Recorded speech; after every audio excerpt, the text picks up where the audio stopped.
Amy!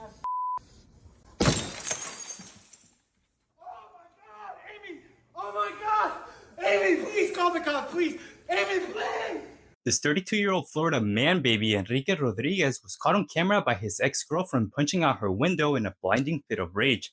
And apparently, he didn't know that broken glass can cut through skin because Enrique put his whole arm through the window, and in the process, he gave himself a pretty nasty cut.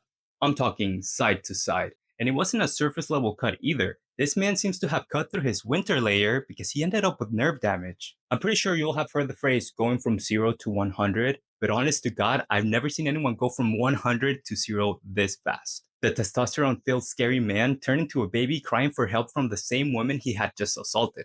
That's right. Right before he punched the window, Enrique had put his hands on Amy. Now, how did he end up outside? Well, Amy actually did a story time explaining everything that led to the incident. And it turns out him punching the window was nothing more than part of his tantrum because he had total and complete access to the inside of the house. According to Amy, Enrique, who was her on and off again boyfriend for years, had crossed too many lines to the point she wanted nothing to do with him. At this point in time, she'd been trying to get him out of her life and out of the house for some time now. Unfortunately for her, they lived together, and due to Florida law, there was nothing she could do to get him out of the house. Now, according to Amy, the reason he busted the window is that he was too mad to put in the correct code at the door. He had the code, he lived there, and I mean, thank God he wasn't able to get in. I can only imagine he would have taken his anger out on her. He'd done it before, there was no reason it would have been different this time. Let's see what she had to say. All right, y'all. So a lot of people have asked me to do a story time, and that's what I'm doing. So the incident that you guys see take place that went viral was September 11th. We were arguing because I posted a selfie on TikTok, and he said that I was acting single. But mind you, I had tried to break up with him multiple times on multiple different occasions, and I've asked him to leave my house multiple times that I share with myself and another person. But in the state of Florida, when someone has established residency, it is extremely hard to get them out of your home. He knew this, I knew this, my roommate knew this, and we tried almost everything to get him out. So mind you, we're arguing. He puts his hands on me twice. He chokes me in the living room, and then he slams me and drags me to the door. And I told him I was calling the cops. I told him, I'm tired of you putting your hands on me. I'm calling the cops. I grab my phone. I lock him out of the house, and he's banging on the door because he has two vehicles. He wants the keys to his other vehicle. He doesn't want to take his work vehicle.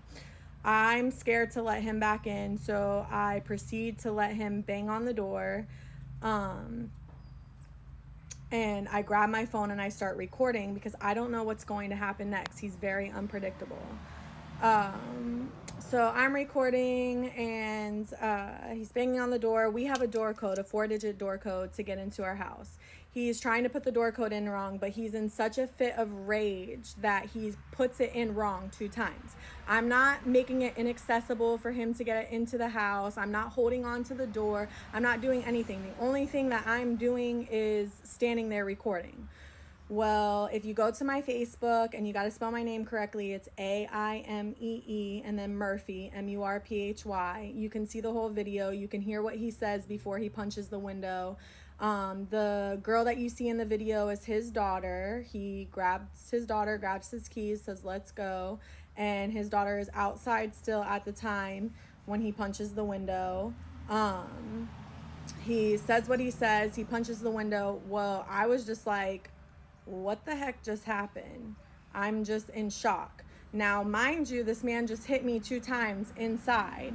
So I don't know what he's going to do next. Is he acting? Is he really hurt? Is he going to hurt me? Is he going to hurt one of the kids? I have 2 other kids inside at this point in time. My 2-year-old daughter's inches away from the window that just got busted open, and my son is in his room. As soon as I seen that he was like really hurt, like genuinely hurt, and dropped down to his knees begging me for help, I mean, yes, in the beginning, I'm just so done with all of the freaking abuse and all of the damage to property that I'm just like, what the heck? Another thing that I gotta replace, another thing that I gotta fix. I'm just over it. I did let him back inside. He bled all over my house. I wrapped him up with a towel. I'm on the phone with 911 asking for an ambulance. An ambulance is on their way. The 911 operator is walking me through how to make a tourniquet. I make one. I'm helping him out. The ambulance comes. I'm trying to keep my kids in their rooms because there's glass everywhere, there's blood everywhere, and this is just a traumatic experience. The little girl that you see in the video is not mine. Her mom came and got her later that day. She didn't do anything after the fact. Not my business, not my problem. She didn't pursue anything. They continued their 50-50 custody arrangement that they have. I, however, contacted what you call, some might call it CPS, some might call it whatever you want to call it. It's called DCF in the state of Florida. And he was put on supervised visits with our daughter, and was later promoted to unsupervised visits daytime. But anyways, we were having a discrepancy with the visitation schedule because I went on vacation for a week, and he was mad that for that week that I was on vacation he couldn't see her. So he made a post about me on Facebook saying, "I can't stand a bitter baby mama, let me see my baby." And then made a bunch of other posts about me and my friends, and just every single time we had an exchange for our daughter at drop off, always had something nasty to say to me. So I was like, you know what? I'm so tired of dealing with the drama and the abuse and just everything from this man. I have so many videos of what he's done to me. I'm going to share it. And I didn't expect it to get that many views. I didn't expect it to go crazy like that. I just expected it to get to, my friends and family, and I wanted them to know like what I was dealing with and who he was and who he is as a person. I had no idea it was gonna get like this, but he wasn't trying to break in. He didn't die. His arm is fine. He had to go to the hospital for 3 days. He had blood transfusions, surgery, stitches, blah, blah, blah, blah, blah, blah, blah, blah. His arm moves fine. He has some nerve damage in it. But all in all, he's fine, and he's still an asshole. So he's in classes. Hopefully the classes help him, and my daughter doesn't have to experience a relationship that we had with the next person. And that's all I hope for him, is that he gets help.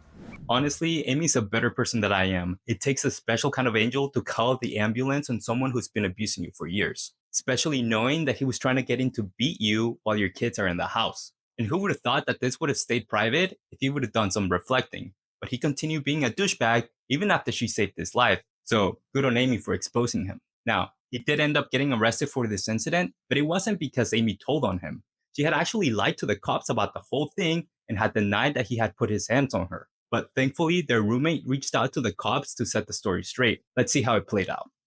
I forgot to add in the last video that he spent 3 days in the hospital. After leaving the hospital, he got arrested for putting his hands on me.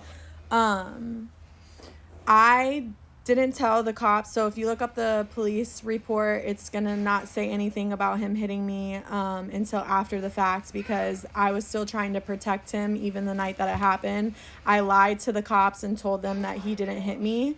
However, my roommate, and she pretty much saved my life, saved my kid's life, was tired of everything that she and I have been putting up with because of this man. Got a hold of the sergeant on duty that night that responded to the call and sent him the video camera footage from our living room that showed him hitting me, and sent it to the sergeant, and that's why he got arrested. And I got a protection order. It's called an injunction in the state of Florida the next day. And we've been split up ever since, and I'm happy, my kids are happy, and I don't regret posting it. Now, obviously, Amy should have told the police about what happened, but I'm not going to blame her for not doing so. People in relationships who suffer from domestic violence are often in this psychologically complicated state, and they're often stuck in the cycle of abuse for a multitude of reasons. But luckily, Amy had someone close to her that stood up for her. But I want to take this time to say that if you or anyone you know is experiencing domestic violence at home, there are resources out there for you. One of them being the National Domestic Violence Hotline, which you can reach at 1-800-799-SAFE. Or if you're not comfortable making that call, they also have a text line which you can reach by texting star at 88788. Fortunately for Amy, she was able to escape with her life. But if you're in a similar situation, don't wait until it's too late. That's all I got for you today. If you like this video, you might like this one as well. My name is Sadat. Thank you so much for watching.